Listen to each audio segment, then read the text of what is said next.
시청자 여러분께 문화 인사드립니다. 제네박당 훈장 윤목사입니다. 예, 또 이제 시작되었습니다. 무엇이요? 개혁파 신앙 길라잡이 시리즈. 이번 주제는 기독론입니다. 자, 그리스도론이라고도 할 수 있죠. 자, 기독론을 강의합니다. 앞서 우리가 공부했던 인간론이죠. 인간론과 아주 밀접하게 연결되어 있는 그런 이제 주제고, 또 인간론과 관련되어서 진행되는 시간인 만큼요, 여러분들이 동일한 마음과 자세로 이 강의에 임해 주시고 학습을 철저히 하실 수 있기를 바랍니다. 기독론의 전 과정 전체를 통해서도 하나님께서 주시는 은혜를 충만하게 누리시는 여러분 되시길 바랍니다. 자, 조직신학의 순서를 다시 한번 살펴보게 되면 기독론은 인간론 다음에 위치하지요. 자, 논리적인 구조입니다. 인간론의 주제는 하나님과 인간의 관계에 대한 것입니다. 그런데 기독론의 주제는 무엇입니까? 하나님과 인간 사이의 중보자에 관한 주제입니다. 즉 중보론이라고도 할 수 있습니다. 하나님께서 인간과 맺은 최초의 언약이 무엇입니까, 여러분? 행위 언약입니다. 자, 행위 언약을 통해서 인간이 영생 복락을 누릴 수 있었지요. 그런데 인간이 일방적으로 행위 규약을 파기했습니다. 사탄과 공모하여서 하나님께 반역을 했지요. 그래서 인간은 그 이후로 나락으로 떨어졌습니다. 타락했습니다. 하나님의 주권적이면서 은혜가 주어지지 않으면, 전적인 은혜지요, 구원이 불가능한 상태가 되어버린 것입니다. 이에 대해서 하나님께서 그리스도를 하나님과 인간의 은혜 언약의 중보자로 세우심으로 말미암아 속죄를 담당하게 하셨습니다. 따라서 기독론의 핵심 명제는 아까 말씀드린 대로 중보론이며, 중보자의 사역을 논하기 전에 하나님과 인간의 관계론을 먼저 다루는 것이 순서가 아니겠습니까? 그래서 신론, 인간론, 기독론으로 이어지는 겁니다.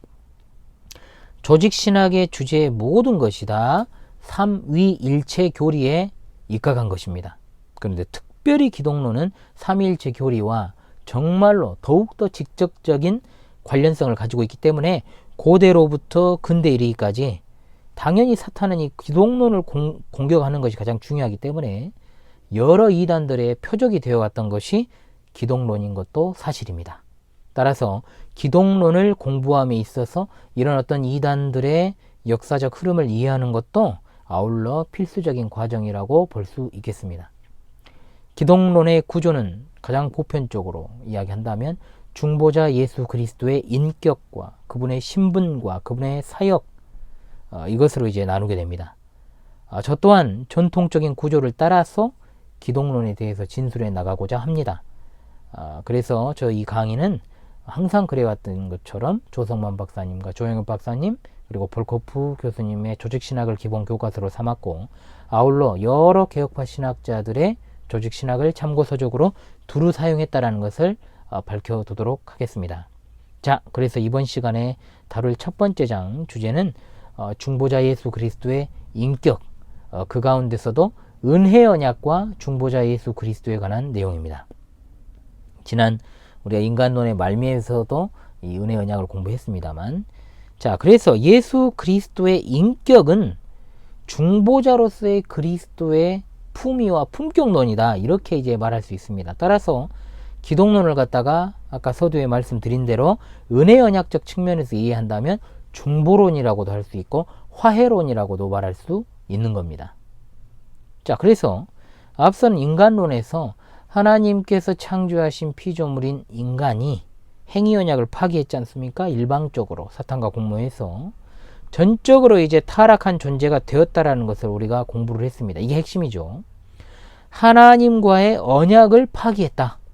이것은 인간이 하나님의 어떤 형상을 상실한 상태, 즉 하나님과의 교제가 단절되어 버린, 이것으로 인해서 영원한 형벌을 받아서 멸망받을 수밖에 없는 존재가 되었다라는 것을 의미합니다.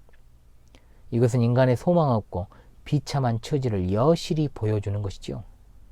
따라서 인간은 하나님과의 교제가 회복되지 않고는 결코 구원받을 길이 없고 인간 존재의 이유인 하나님의 창조 목적을 찾을 길이 없게 됩니다. 문제는 하나님과 인간의 끊겨진 그 교제의 끈을 사람이나 어떤 천사와 같은 피조물이 개입해서 이어줄 수 없다는 데 있죠.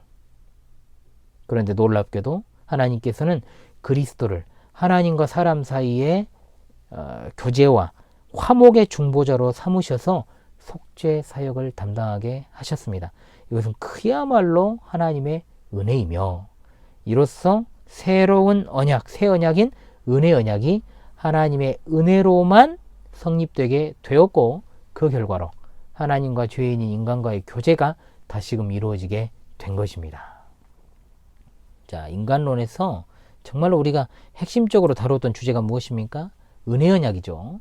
은혜 언약은 속죄 언약에 기초하고 있습니다. 속죄 언약이 체결된 것은 창세 전입니다. 그 목적은 무엇입니까? 하나님 아버지와 아들이 죄인인 인간을 위해서 그렇게 하신 거예요. 에베소 1장 4절로 6절에 곧 창세전에 그리스도 안에서 우리를 택하사 우리로 사랑 안에서 그 앞에 거룩하고 흠이 없게 하시려고 그 기쁘신 뜻대로 우리를 애정하사 예수 그리스도로 말미암아 자기의 아들들이 되게 하셨으니 이는 그가 사랑하시는 자 안에서 우리에게 거저 주시는 바 그의 은혜의 영광을 찬송하게 하려는 것이라. 아멘. 자, 은혜의 정의가 나오지 않습니까? 은혜란 무엇입니까? 바로바로 나와야 돼요, 이제 여러분. 은혜란 아무것도 받을 자격이 없는 죄인에게 베푸시는 하나님의 선물입니다. 은혜 언약이 특별한 이유는 그리스도를 중보자로 해서 죄인을 구원하시기 때문입니다. 이 은혜는 조건이나 공로를 따라 주어지는 것이 아닙니다. 오로지 하나님의 전적인 주권적인 섭리에 의해서 되는 것이기 때문에 불가항력적인 것이죠. 따라서 갑작스럽게 결정된 것이 아닙니다. 영원하신 하나님의 신적 작정에 의해서 예정된 것으로 구약의 선지자들을 통해서 특별 계시로 미리 이것을 알리셨는데 대표적인 말씀이 무엇입니까? 이사야 7장 14절 처녀가 잉태하여 아들을 낳을 것이요 그의 이름을 임마누엘이라 하리라. 신약 성경의 마태복음 1장 23절 보라 처녀가 잉태하여 아들을 낳을 것이요 그의 이름은 임마누엘이라 하리라 하셨으니 이를 번역한 즉 하나님이 우리와 함께 계시다 함이라. 아멘. 실현되었습니다. 여기에서 중보자 예수 그리스도를 임마누엘이라고 이렇게 지칭을 했는데 이것에 대해서 요한복음 1장 14절에 말씀이 육신이 되어 우리 가운데 거하심에 우리가 그의 영광을 보니 아버지의 독생자의 영광이요 은혜와 진리가 충만하더라. 아멘. 그 의미를 정확히 또 성경을 해석하고 있지 않습니까? 하나님의 언약을 사탄과 공모하여 일방적으로 파기하는 반역을 저지른 인간에게 죄로 인한 죽음은 필연적입니다. 죄로 인한 죽음을 피할 길은 오직 예수 그리스도를 통한 은혜밖에 없습니다. 그리스도께서 하나님과 인간 사이에 유일한 중보자가 되심으로 죄로 인한 영원한 죽음, 즉 지옥 형벌로부터 구원이 가능하게 된 것입니다. 하나님은 율법을 통해서 이런 인간의 비참한 현실을 보게 하셨고 깨닫게 하셨고 인간은 죄로 말미암아 자신이 얼마나 비참한 처지에 놓이게 되었는지를 율법의 거울을 통해서 깨닫게 된 것입니다. 로마서 3장 20절로 24절에 그러므로 율법의 행위로 그의 앞에 의롭다함을 얻을 육체가 없나니 율법으로는 죄를 깨달음이니라. 이제는 율법 외에 하나님의 한 의가 나타났으니 율법과 선지자들에게 증거를 받은 것이라. 곧 예수 그리스도를 믿음으로 말미암아 모든 믿는 자에게 미치는 하나님의 은이 차별이 없느니라. 모든 사람이 죄를 범하였음에 하나님의 영광에 이르지 못하더니 그리스도 예수 안에 있는 속량으로 말미암아 하나님의 은혜로 값없이 의롭다 하심을 얻은 자 되었느니라. 아멘. 또한 로마서 5장 15절 말씀에 그러나 이 은사는 그 범죄와 같지 아니하니 곧 한 사람의 범죄를 인하여 많은 사람이 죽었은즉 더욱 하나님의 은혜와 또한 한 사람 예수 그리스도의 은혜로 말미암은 선물은 많은 사람에게 넘쳤느니라. 아멘. 이 하나님의 말씀들은 예수 그리스도께서 하나님의 은혜 언약의 당사자요 중보자이심을 드러내고 있습니다.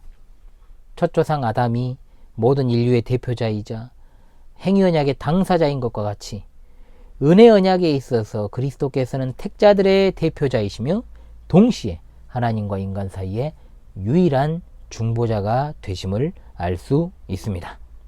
자, 이어지는 다음 시간에는요 중보자의 호칭을 공부하도록 그렇게 하겠습니다. 이번 기독론은 많이 나가지 않겠습니다. 진도를 한 번에 많이 나가지 않고 좀 짧다고 해서 제가 결코 하루에 2번 올리지 않겠습니다. 두 번 올리면 이상하게 오전에 한 편 올리고 제가 오후에 한 편 올리잖아요. 오후 걸 안 봐버려요, 거의. 이상해요. 왜 그런지 모르겠어요.